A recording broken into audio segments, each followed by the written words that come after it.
여러분, 조선의 대표적인 또라이 하면 누가 떠오르시나요? 물론 여러 사람이 있지만 딱 한 명만 고르라고 하면 아마 연산군일 것 같은데요. 신라, 고구려, 백제 다 따져봐도 이만한 미친왕이 없습니다. 그럼 도대체 왜 그는 독보적인 미친왕이라는 소리를 듣게 된 걸까요? 조선의 제10대 왕이자 악마 그 자체였던 연산군의 역대급 패급 행동 탑5 지금부터 시작하겠습니다. 연산군 역대급 패급 행동 탑5 5위는 충신사례입니다. 폭정을 일삼던 연산군이지만 그런 그에게도 충신은 있었는데요. 바로 내간 김처선이었습니다. 그는 무려 5명의 임금을 모신 내간이었죠. 연산군의 악행이 날이 갈수록 심해지던 어느 날 김처선은 결단을 내립니다. 그는 이렇게 직언을 올렸죠. 동서고금을 통틀어 상간과 같은 짓을 하는 사람이 없었습니다.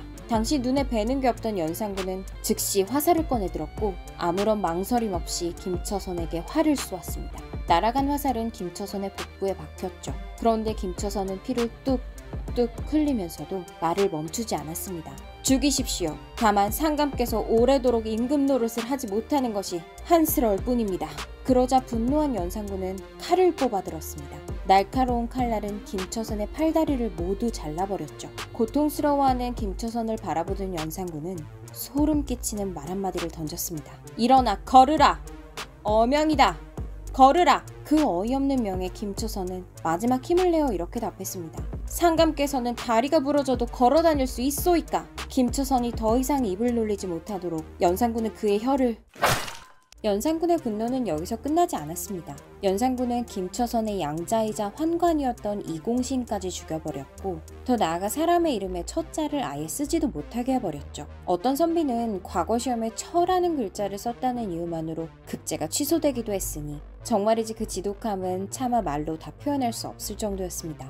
연산군 역대급 패급 행동 탑5 4위는 여색 탐욕입니다. 연산군은 아름다운 것들을 좋아했습니다. 아름다움에 대한 그의 집착은 가히 병적이었는데 그 대상엔 아름다운 여자도 포함되어 있었습니다. 연산군은 잔치에서 흥을 돋워줄 미인들을 그것도 아주 많이 원했고 이에 채용사라는 관리를 전국으로 파견했습니다. 채용사들은 양반, 기생 가리지 않고 얼굴만 예쁘면 닥치는 대로 궁궐로 끌고 갔죠. 지금으로 치면 프로듀스 101을 강제 집행했다고도 할 수 있는데요. 이렇게 끌려온 미인들은 그 미모와 재능에 따라 등급이 나뉘어졌습니다. 먼저 연산군의 원픽은 흥청이었고 흥청에 다소 못 미치는 이군은 운평이라 불렸죠. 재밌는 건 흥청이 되기 위해선 반드시 민낯으로 테스트를 받아야 했던 것입니다.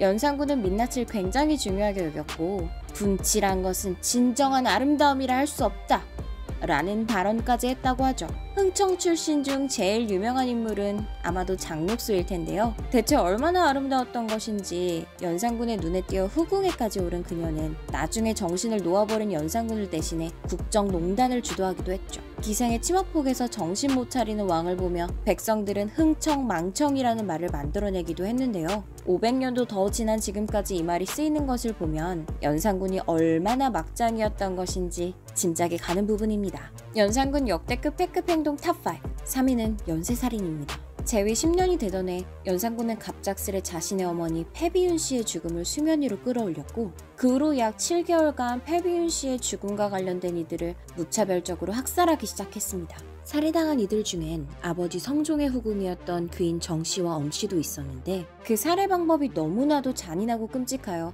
패급 행동 3위에 랭크되었습니다. 어느 늦은 밤 연산군은 귀인 정씨와 엄씨의 아들들을 궁궐로 불러들였습니다. 잠시 후 이들은 궁궐에 도착했고 커다란 자루를 마주하게 되었죠. 대체 무슨 영문인지 몰라 어리둥절해 있는 이들에게 연산군은 명령을 내렸습니다. 너희들 앞에 있는 자루를 몽둥이로 매우 쳐라. 후궁의 아들들은 어쩐지 불길한 예감이 들었지만 임금의 싸늘한 목소리 앞에서 이들이 할 수 있는 일은 아무것도 없었습니다. 몽둥이질을 하는 둔탁한 소리가 궁궐을 가득 메우고 그렇게 얼마나 시간이 지났을까. 자루에서는 피가 배어나오기 시작했습니다. 불길한 예감은 틀리지 않았죠. 자루의 안엔 귀인 정씨와 엄씨가 들어있었습니다. 그런데 고통으로 절규하는 이들을 보면서도 연산군의 분노는 멈추지 않았습니다.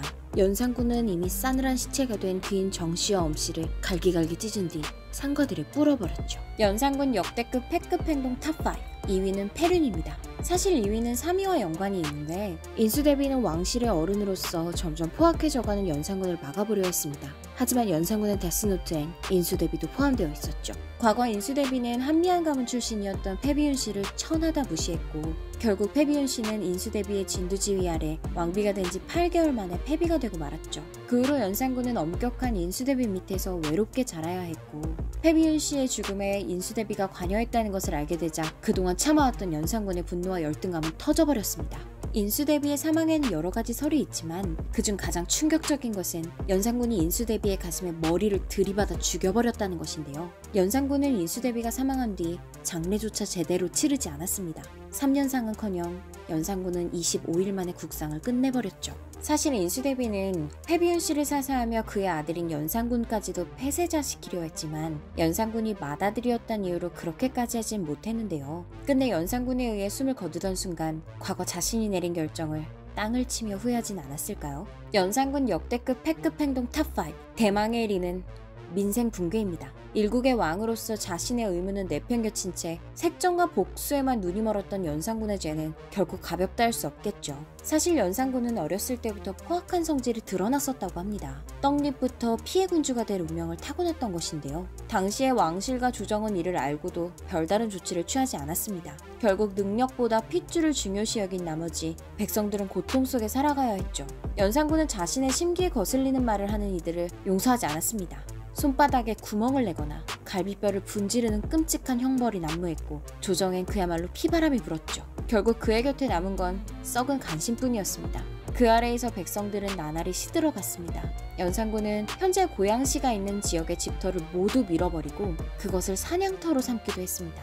그곳을 삶의 터전으로 삼고 살아가던 백성들의 삶 따위야 연산군이 알 바 아니었죠. 끝내 연산군은 왕의 자리에서 내쫓기고 말았습니다. 제왕의 자리에 오른 지 12년 만의 일이었죠.